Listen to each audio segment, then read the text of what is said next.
তোমরা সবাই কেমন আছো? নিশ্চয়ই ভালো আছো, সুস্থ আছো। আজও একটি ট্রিক্স নিয়ে হাজির হয়েছি। আজকে হচ্ছে দেখো এভাবে সাজিয়েছি গুণগুলো 56 গুণ 54, অর্থাৎ তুমি দেখো 56 ইন্টু 54, দ্যাট মিনস শেষেরটার সাথে শেষেরটা নেব আর প্রথমটার সাথে প্রথমটা নেব। দেখো 4 ছক কত? 4 ছক এখানে হচ্ছে 24, তো 5 পাঁচা কত? 25, তো 25-এর সাথে আবার 5 যোগ দাও, তাহলে কত হয়?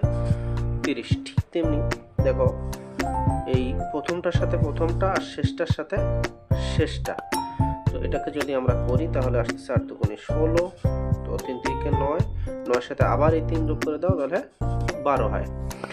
তো তারপরে তুমি দেখো আরো একটা সুন্দর ট্রিক্স, দেখো শেষেরটার সাথে শেষেরটা, প্রথমটার সাথে প্রথমটা, তো শেষেরটার সাথে যদি আমরা করি 3 7 21, 6 ছক 36, 36-এর সাথে আবার এই 6 যোগ করো, তাহলে 42 হয়। তো বন্ধুরা, কেমন লাগলো ভিডিওটি? যদি ভালো লেগে থাকে তাহলে অবশ্যই লাইক শেয়ার দিয়ে আমাকে অনুপ্রাণিত করো, আর চ্যানেলটিকে সাবস্ক্রাইব করতে ভুলো না। সবাই ভালো থাকো, সুস্থ থাকো, আল্লাহ হাফেজ।